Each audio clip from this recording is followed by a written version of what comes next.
तो गाइस कैसे हो तुम लोग। उम्मीद करता हूँ बढ़िया हो गए, मस्त हो गए। तो अब तुम्हारे बोर्ड एग्जामिनेशन को जुम्मा जुम्मा 7 डेज बच गए हैं। अभी भी तुम्हारा कॉन्फिडेंस काफ़ी लो है और शायद तुम्हें लग रहा है कि मैंने पढ़ाई नहीं की है।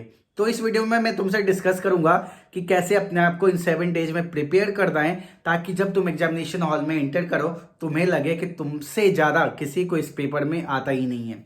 सबसे बड़ी बात होती है कॉन्फिडेंस। हम लोग ऐसा क्यों बात कर पा रहे हैं, मैं तुम्हें ऐसा क्यों बोल पा रहा हूँ, क्योंकि इस फेज से मैं गुजर चुका हूँ और रियलाइज होता है बाद में शायद चीज़ें ऐसी करनी चाहिए थी। जब तुम एग्जामिनेशन हॉल में जाते हो, एक तो तुम टेंशन में होते हो कि हमारा बोर्ड एग्जाम है, साला पता नहीं क्या कैसे होगा, रिश्तेदार क्या कहेंगे, मैंने तैयारी की है कि नहीं की है। सबसे बड़ा डाउट तुम्हारे मन में यही होता है। ये चीज़ें क्यों होती है? जब भी तुम्हारा कोई फ्रेंड, तुम्हारे टीचर तुमसे पूछते हैं कि कैसी प्रिपरेशन चल रही है, मैक्सिमम आप में से ये कहते हैं कि अभी तो उतनी अच्छी नहीं चल रही है, अभी बहुत कुछ पढ़ना बाकी है। मैक्सिमम बच्चे यही बोलते हैं कि अभी बहुत कुछ पढ़ना बाकी है।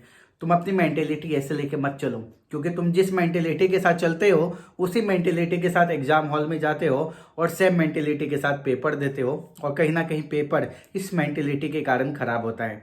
तुम्हारा पेपर इसलिए खराब नहीं होता कि तुम्हें पेपर नहीं आ रहा है, तुम्हारा पेपर इसलिए खराब होता है कि क्योंकि तुमने अपने मन को समझा दिया है कि मैंने इस चैप्टर में या मैंने इस सब्जेक्ट में पूरी पढ़ाई नहीं की है, कुछ चैप्टर में स्किप करके आ रहा हूं, तो मेरे फुल मार्क्स तो आ नहीं सकते। सबसे पहले इस चीज को दूर करना है। तो क्या करना है तुम्हें? कभी भी तुमसे कोई पूछे ना पूछे, तुम अपने आप से कहो मैंने इस सब्जेक्ट में 90% 80% सिलेबस कवर कर लिया है, बाकी के 20% को नोट डाउन करो, एक लिस्ट बनाओ। उस सब्जेक्ट में देखो ऐसे कौन कौन से चैप्टर हैं, उस चैप्टर में भी कौन सा ऐसा टॉपिक है जो कि प्रीवियस ईयर में ज़्यादा बार पूछा गया है और उसकी मेरी तैयारी अभी तक नहीं हुई है। अभी तुम पूरा चैप्टर लेके बैठे हुए तो दिमाग खराब होगा। सपोज अभी इंग्लिश का एग्जाम आने वाला है, अगर मैं पूरा चैप्टर लेके बैठूंगा ना तो दिमाग खराब होने वाला है। तो कैसे रिवाइज करें? हो सकता है यूट्यूब पे तुम्हें फ्री कंटेंट मिले, वहां से रिवाइज करो, तुम्हारे कोचिंग के टीचर है वहां से करो, होम ट्यूटर है जहां से भी, तुम रिवीजन फास्ट करो, मैक्सिमम क्वेश्चन लगाने की कोशिश करो। मैक्सिमम क्वेश्चन कहाँ मिलेंगे? क्वेश्चन बनाने के लिए प्रीवियस ईयर क्वेश्चन लगाओ और सवाल के सैंपल पेपर लगाओ, एग्जाम्पलर लगाओ, एनसीईआरटी लगाओ, एनसीईआरटी के एग्जाम्पल लगाओ, तभी कर सकते हो। तो पहले तो अपने आप को ये समझाओ कि मुझे सवाल आ रहा है या मेरा 10% छूटा है और उस 10% में से है भगवान क्वेश्चन नहीं आएगा, बात खत्म। तुम बोलो ना क्वेश्चन नहीं आएगा, तुम ऐसा सोच के चल रहे हो भाई उसी में से क्वेश्चन आएगा, क्या होगा? 10% के लिए 90% खराब मत करो।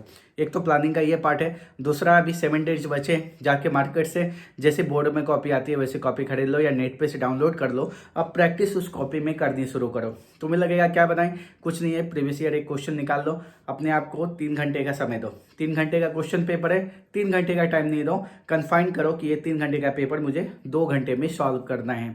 उसके बाद सॉल्व करना शुरू करो और हर एक दिन हर एक सब्जेक्ट का तुम कम से कम एक प्रीवियस ईयर क्वेश्चन का टेस्ट दो। तुम्हें यह पता चलेगा कि तुम्हारी प्रिपरेशन कितनी है। देखो, अगर मैं बार बार एनसीईआरटी लगा रहा हूं तो एनसीईआरटी में मुझे इतना कॉन्फिडेंस आ गया कि मैं कभी भी एनसीईआरटी करूंगा तो मुझे आसान ही लगेगा, क्वेश्चन बन जाएंगे। इसलिए तुम सारे चैप्टर के क्वेश्चन इकट्ठे जो प्रीवियस ईयर क्वेश्चन बैंक में मिल जाते हैं या प्रीवियस ईयर क्वेश्चन कहीं नेट से निकाल लो, उसको बनाना शुरू करो। तो तुम्हें पता चलेगा कि एक बार में डिफरेंट चैप्टर के जब क्वेश्चन आते हैं तो उसे टैकल कैसे किया जाना है। तो ये सभी चीज़ों की प्रैक्टिस करो। 7 डेज है, जो स्ट्रॉन्ग चैप्टर है उनके रिवीजन कंटिन्यू जारी रखो और जो तुम्हारे वीक चैप्टर्स हैं उनके टॉपिक्स नोट करो और उन टॉपिक्स में भी किस टॉपिक में सबसे ज़्यादा प्रॉब्लम आ रही है उसका रिवीजन करो, उसको छोड़ो मत। ऐसा मत करो कि मुझसे नहीं होगा, क्योंकि हर एक पेपर के बीच में गैप तुम्हें अच्छा खासा मिला है तो उसको कवर कर सकते हो। फिलहाल अभी इंग्लिश के एग्जाम के लिए उतना फोकस करने की जरूरत नहीं है। अभी बैक में जो तुम्हारे सब्जेक्ट चल रहे हैं उन पर फोकस करो, उन पर फोकस करो।